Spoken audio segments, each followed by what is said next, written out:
Merci Madame la Présidente, Monsieur le Ministre, mes chers collègues. Les crédits de la mission Outre-mer n'ont augmenté que de 1,71% en autorisations d'engagement et 1,29% de crédits de paiement par rapport à la loi de finances 2022.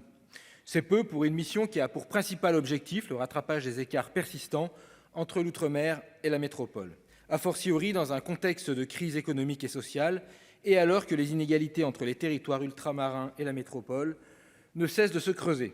Ainsi, l'effondrement du tourisme entraîne une situation catastrophique en Polynésie. Plus de 20% des Antillais et des Guyanais vivent sous le seuil de pauvreté, davantage encore à Mayotte. 13% des logements indignes de la France sont en outre-mer pour 4% de la population. Comme l'a montré le rapport que nous avons commis avec mes collègues Victorin Lurel et Micheline Jacques, que je salue, l'objectif de 10 000 logements créés ou réhabilités chaque année n'est hélas pas atteint. Pourtant, 80% des habitants des Outre-mer sont éligibles au logement social, mais seuls 15% en bénéficient. À ce titre, nous regrettons que les crédits demeurent insuffisants pour résorber l'habitat insalubre et que l'action logement baisse de 10,57% en crédits de paiement. Plutôt que de lutter contre les causes de la sous-consommation des crédits Outre-mer, on réduit les lignes budgétaires.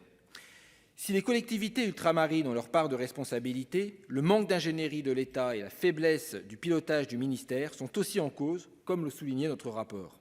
Nous demandions l'organisation d'assises du logement outre-mer et, Monsieur le Ministre, nous n'attendons que votre signal. Rappelons aussi que la Cour des comptes estimait en septembre 2020 que les coûts des matériaux étaient 20 à 30% supérieurs en outre-mer et encore, ça n'a fait que s'aggraver depuis. Raison de plus, comme nous suggérions aussi, pour renforcer les filières locales, promouvoir les matériaux biosourcés locaux et une architecture bioclimatique s'appuyant sur les savoir-faire traditionnels et l'habitat vernaculaire. Voilà une impulsion à donner pour utiliser les nombreux crédits non consommés d'un plan de relance. Ce programme budgétaire existe pour opérer un rattrapage de niveau de vie et pourtant, il ne comprend toujours pas de plan Marshall des infrastructures. Dans tous les domaines, transport, réseau électrique, de communication, les infrastructures pêchent. Mais le plus grave est la vétusté considérable du réseau d'eau et d'assainissement. Comment imaginer, dans la 7e puissance économique mondiale, des robinets à sec ou déversant une eau blanche saumâtre, une eau contaminée au chlordécone, des coupures d'eau hebdomadaires comme en Guadeloupe, des écoles fermées plus d'un mois par an faute d'eau.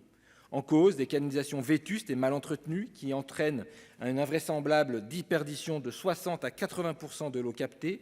70% des stations d'épuration sont mal entretenues, mal surveillées et les réseaux d'assainissement privés ne sont pas aux normes. Cette catastrophe sociale ne double naturellement d'une catastrophe écologique.